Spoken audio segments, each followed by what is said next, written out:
ओम शांति। आज हम 3 जून के प्यारे बाबा के साकार मधुर महावाक्य सुनेंगे। आज बाबा ने उन बच्चों को याद किया जो संगम पर बाप के दिल तख्त नशीन बनते हैं, जो अपनी चाल चलन से, सर्विस से, अपनी श्रेष्ठ धारणा और पुरुषार्थ से माता पिता के दिल को जीत लेते हैं। ऐसे दिल तख्त नशीन बच्चे ही भविष्य में राज्य तख्त नशीन बनते हैं। बाबा ने कहा, मेरी तो यही आशा है बच्चों से कि बच्चे ऐसा पुरुषार्थ करें जो माता पिता के तख्त पर भी विजय प्राप्त करे। अर्थात हर पिता अपने बच्चे को खुद से आगे देखना चाहता है। ऐसे शिव बाबा भी यही कहते हैं कि आप बच्चे पुरुषार्थ कर बहुत ऊंच पद पाओ और माता पिता का नाम बाला करो। सुनते हैं आज के महावाक्य। मीठे बच्चे, शिव बाबा तुम्हारे फूल आदि स्वीकार नहीं कर सकते, क्योंकि वह पूज्य व पुजारी नहीं बनते।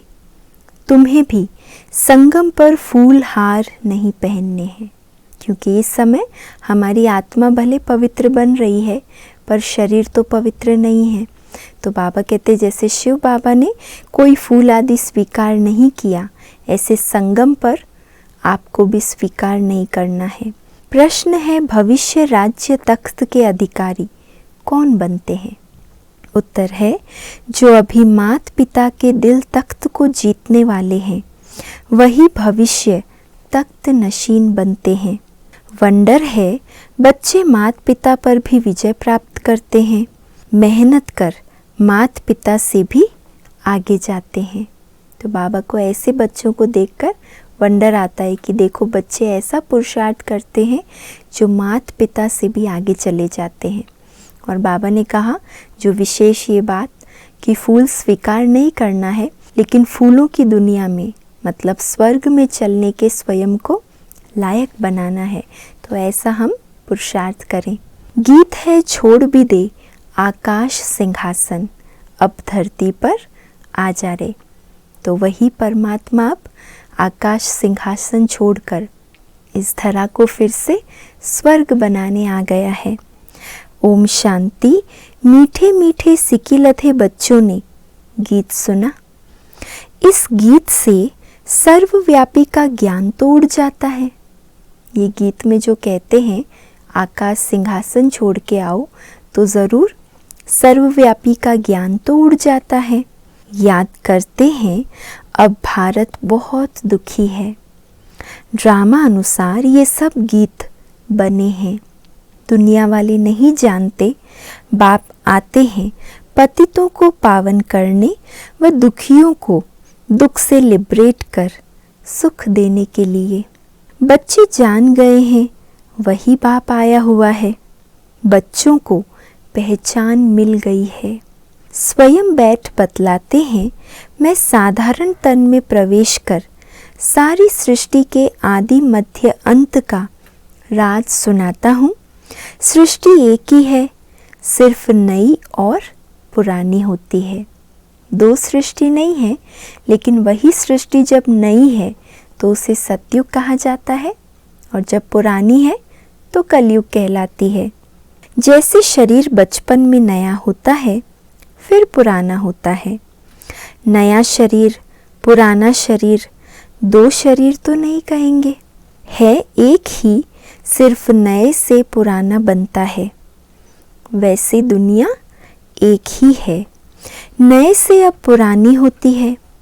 नई कब थी ये फिर कोई बता न सके। बाप आकर समझाते हैं, बच्ची जब नई दुनिया थी तो भारत नया था, सतयुग कहा जाता था। वही भारत फिर पुराना बना है। इसको पुरानी ओल्ड वर्ल्ड कहा जाता है। न्यू वर्ल्ड से फिर ओल्ड बनी है, फिर उनको नया ज़रूर बनना है। नई दुनिया का बच्चों ने साक्षात्कार किया है। अच्छा, उस दुनिया के मालिक कौन थे? उस नई दुनिया के मालिक कौन थे जिसका साक्षात्कार किया? बरोबर ये लक्ष्मी नारायण थे। आदि सनातन देवी देवता उस दुनिया के मालिक थे। ये बाप बच्चों को समझा रहे हैं। बाप कहते हैं, अब निरंतर यही याद करो, बाप परम धाम से हमको पढ़ाने, राजयोग सिखाने आए हुए हैं। महिमा सारी उस एक की है, इनकी महिमा कुछ नहीं है। इस समय सब तुच्छ बुद्धि हैं, कुछ नहीं समझते। मंदिरों में बहुत महिमा गाते हैं, बहुत भक्ति भावना से पूजा करते हैं, लेकिन उसका अर्थ नहीं समझते। इसलिए मैं आता हूँ, तब तो गीत भी बनाया हुआ है। सर्वव्यापी का ज्ञान तो उड़ जाता है, हर एक का पार्ट अपना अपना है। बाप बार बार कहते हैं, देह अभिमान छोड़ तुम आत्म अभिमानी बनो और आर्गन्स द्वारा शिक्षा धारण करो। भले इस बाबा को चलते फिरते देखते हो। साकार में जब बाबा आते थे तो ब्रह्मा बाबा ही साकार में तो दिखाई देता था। शिव बाबा तो उस साकारी रथ में बैठा है, इन आँखों से देख नहीं सकते थे। तो बाबा ये याद दिला रहे, भल चलते फिरते आप इस ब्रह्मा बाबा को देखते हो, परंतु याद शिव बाबा को करो। ऐसे ही समझो शिव बाबा ही सब कुछ करते हैं, ब्रह्मा है नहीं। सोचो ब्रह्मा बाबा जो शिव बाबा का रथ है, उनके लिए भी बाबा कहते हैं इनको देखते हुए भी याद नहीं करना है। भल इनका रूप इन आँखों से दिखाई पड़ता है, पर फिर भी तुम्हारी बुद्धि शिव बाबा की तरफ जानी चाहिए। शिव बाबा ना हो तो इनकी आत्मा, इनका शरीर कोई काम का नहीं। हमेशा समझो इसमें शिव बाबा है, वह इन द्वारा पढ़ाते हैं। तुम्हारा यह टीचर नहीं है, सुप्रीम टीचर वह है। याद उनको करना है, कभी भी जिस्म को याद नहीं करना है। बुद्धि योग बाप के साथ लगाना है। बच्चे याद करते हैं, फिर से आकर ज्ञान योग सिखाओ। परमपिता परमात्मा के सिवाय कोई राजयोग सिखा न सके। बच्चों की बुद्धि में है, वही बैठ गीता का ज्ञान सुनाते हैं। फिर यह नॉलेज प्राय लोप हो जाता है, वहाँ दरकार ही नहीं। राजधानी स्थापन हो गई, सद्गति हो जाती है। ज्ञान दिया जाता है दुर्गति से सद्गति होने के लिए। सद्गति में है तो ज्ञान की दरकार नहीं, जब दुर्गति में है तब फिर ज्ञान में ज़रूरत आत्मा को पड़ती है सद्गति की ओर जाने की। बाकी वह तो सब है भक्ति मार्ग की बातें। मनुष्य जप तप दान पुण्य आदि जो कुछ करते हैं, सब भक्ति मार्ग की बातें हैं। इससे मुझे कोई मिल नहीं सकता। आत्मा के पंख टूट गए हैं, पत्थर बुद्धि बन गई है। पत्थर से फिर पारस बनाने मुझे आना पड़े। बाप कहते हैं, अब कितने मनुष्य हैं, सरसों मिसल संसार भरा हुआ है ना। जैसे सरसों का कितना बड़ा खेत में उसका वृद्धि हो जाती है सरसों की, ऐसे बाबा कहते हैं इस मनुष्य सृष्टि में भी कितने मनुष्य भरे पड़े हैं। अब सब खत्म हो जाने हैं। सतयुग में तो इतने मनुष्य होते नहीं। नई दुनिया में वैभव बहुत और मनुष्य थोड़े होंगे। यहाँ तो इतने मनुष्य हैं जो खाने के लिए भी नहीं मिलता है। पुरानी रेतीली ज़मीन है, फिर नई हो जाएगी। वहाँ है ही एवरीथिंग न्यू। सतयुग में सब कुछ फर्स्ट क्लास और नया मिलेगा। नाम ही कितना मीठा है, हेवन, बहिश्त, देवताओं की नई दुनिया। पुरानी को तोड़ नई में बैठने की दिल होती है ना। अब है नई दुनिया, स्वर्ग में जाने की बात। इसमें पुराने शरीर की कोई वैल्यू नहीं है। शिव बाबा को तो कोई शरीर है नहीं। बच्चे कहते हैं बाबा को हार पहनाएं। बच्चों की दिल होती है बाबा को हार पहनाएं, परंतु इनको हार पहनाएंगे तो तुम्हारा बुद्धि योग इसमें चला जाएगा। शिव बाबा कहते हैं हार की दरकार नहीं है ना। अगर शिव बाबा को पहनाना भी चाहो, पर शिव बाबा को तो शरीर नहीं है, शरीर तो ब्रह्मा बाबा का रहेगा, तो बाबा कहते अगर आप इनको हार पहनाओगे ब्रह्मा बाबा को तो बुद्धि ब्रह्मा बाबा में जाएगी। शिव बाबा को हार की दरकार नहीं है। तुम ही पूज्य बनते हो, पुजारी भी तुम बनते हो। आपे ही पूज्य, आपे ही पुजारी। तो अपने ही चित्र की पूजा करने लगते हैं। बाबा कहते हैं मैं न पूज्य बनता हूँ न फूल आदि की दरकार है। पूज्य जो होते हैं उन पर फूल चढ़ाते हैं, बाबा तो एवर पूज्य है। उसको कोई पुजारी या पूज्य, फिर पुजारी और पूज्य, ऐसा कोई टाइटल उसको नहीं मिलता। वो तो एवर प्योर भी है ना। तो बाबा कहते मुझे दरकार नहीं, मैं क्यों ये पहनूं, इसलिए कभी फूल माला आदि लेते नहीं हैं। तुम पूज्य बनते हो, फिर जितना चाहिए उतना फूल पहनना। पूज्य बनने के बाद बाबा कहते छुट्टी है, जितना चाहो उतने फूल हार स्वीकार कर लेना। मैं तुम बच्चों का मोस्ट बिलवेड ओबीडियंट फादर भी हूँ, टीचर भी हूँ, सर्वेंट भी हूँ। बड़े बड़े रॉयल आदमी जब नीचे सही डालते हैं तो लिखते हैं मिंटो, कर्जन आदि। अपने को लॉर्ड कभी नहीं कहेंगे। ये लिखने में कभी भी अपने लिए लॉर्ड लिख के ऐसा शब्द नहीं लिखेंगे। यहाँ तो श्री लक्ष्मी नारायण, श्री फलाना, एकदम श्री अक्षर डाल देते हैं। तो बाप बैठ समझाते हैं अब इस शरीर को याद नहीं करो, अपने को आत्मा निश्चय करो और बाप को याद करो। इस पुरानी दुनिया में आत्मा और शरीर दोनों ही पतित है। सोना 9 कैरेट होगा तो जेवर भी 9 कैरेट। सोने में ही खाद पड़ती है। आत्मा को कभी निर्लेप नहीं समझना चाहिए। ये ज्ञान तुमको अभी है। जो भी कर्मों का हिसाब किताब है, लेप छेप है, वो आत्मा को ही लगता है, इसलिए आत्मा को निर्लेप नहीं कह सकते। तुम आधा कल्प 21 जन्म लिए प्रारब्ध पाते हो तो कितना पुरुषार्थ करना चाहिए। परंतु बच्चे गड़ी गड़ी भूल जाते हैं। शिव बाबा ब्रह्मा द्वारा हमको शिक्षा दे रहे हैं। ब्रह्मा की आत्मा भी उनको याद करती है। ब्रह्मा विष्णु शंकर है सूक्ष्म वतनवासी। बाप पहले सूक्ष्म सृष्टि रचते हैं।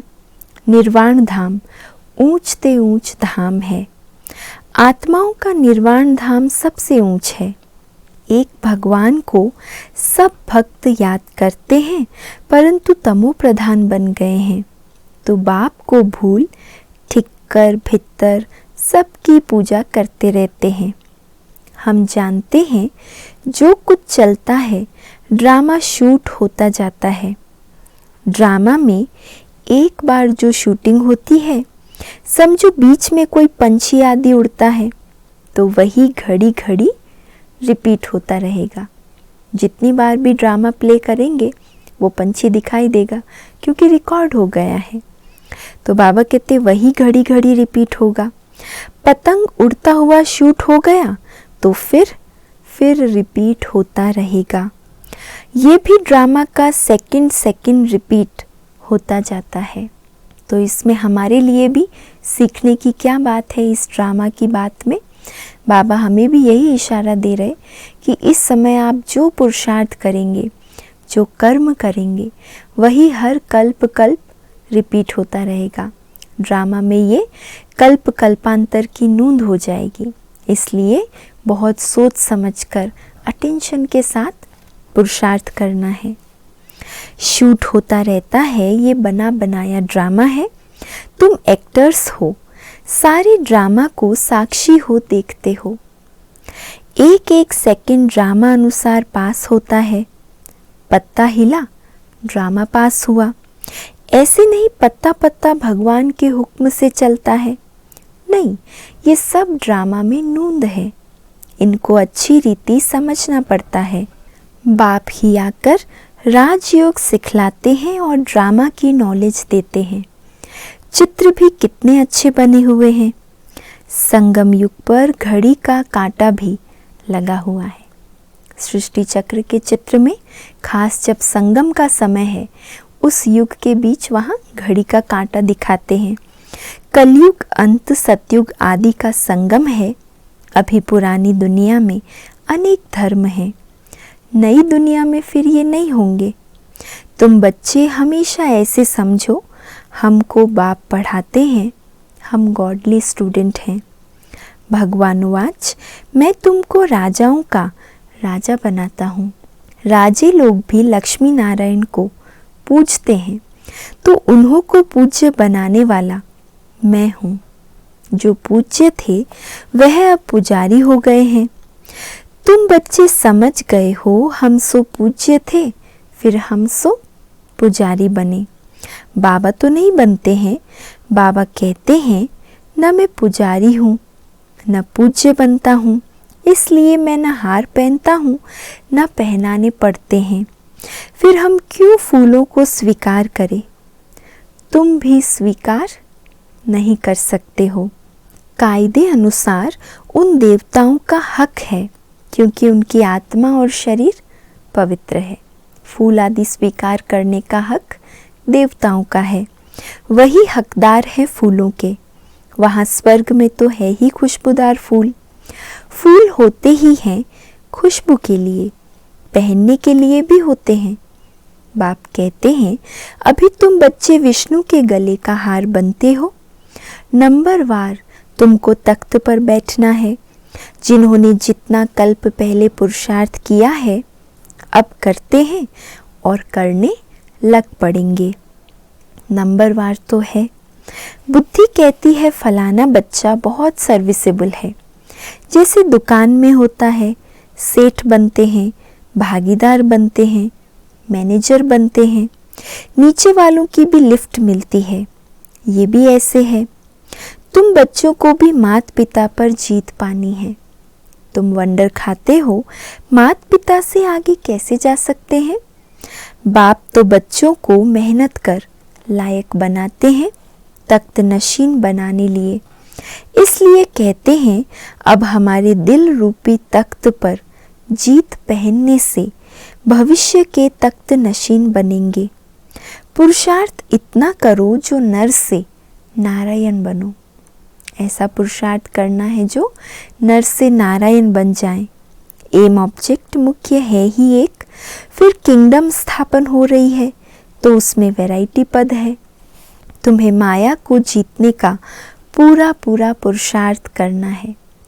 ऐसा नहीं होगा या नहीं, हम कर पाएंगे या नहीं, लेकिन भगवान खुद हमें इतनी हिम्मत देता है, हमें स्मृति दिलाता है कि आप ही कल्प कल्प के विजयी रतन हैं। तो इसलिए हमें भी माया पर जीत पाने के लिए पूरा पुरुषार्थ करना है। बच्चों आदि को भी भल प्यार से चलाओ, परंतु ट्रस्टी होकर रहो, ताकि हमारा बुद्धि उनमें ना चला जाए। भक्ति मार्ग में कहते थे ना, प्रभु ये सब आपका दिया हुआ है, आपकी अमानत आपने ले ली। अच्छा, फिर रोने की बात ही नहीं। परंतु ये तो है ही रोने की दुनिया। मनुष्य कथाएं बहुत सुनाते हैं, मोहजीत राजा की कथा भी सुनाते हैं, फिर कोई दुख फील नहीं होता है। एक शरीर छोड़ जाए दूसरा लिया, वहाँ कभी कोई बीमारी आदि होती नहीं। एवर हेल्दी निरोगी काया रहती है 21 जन्म के लिए। बच्चों को सब साक्षात्कार होता है, वहाँ की रस्म रिवाज कैसे चलती है, क्या ड्रेस पहनते हैं, स्वयंवर आदि कैसे होते हैं, सब बच्चों ने साक्षात्कार किया है। वह पार्ट सब बीत गया। उस समय इतना ज्ञान नहीं था। अब दिन प्रतिदिन तुम बच्चों में ताकत बहुत आती जाती है। ये भी सब ड्रामा में नूंदा हुआ है। वंडर है ना। परमपिता परमात्मा का भी कितना भारी पार्ट है। खुद बैठ समझाते हैं, भक्ति मार्ग में भी ऊपर बैठ मैं कितना काम करता हूँ। भक्तों की आशाओं को पूरा करना, सब भक्तों को किसी को साक्षात्कार कराना है। 9 भक्ति वाले हैं, उनको उनकी भक्ति का साक्षात्कार कराना, उनकी मनोकामनाएं पूरी कराना। कितने कार्य करता हूँ। नीचे तो कल्प में एक ही बार आता हूँ। बहुत निराकार के पुजारी भी होते हैं, परंतु निराकार परमात्मा कैसे आकर पढ़ाते हैं, ये बात गुम कर दी है। गीता में भी कृष्ण का नाम डाल दिया है, तो निराकार से प्रीत ही टूट गई है।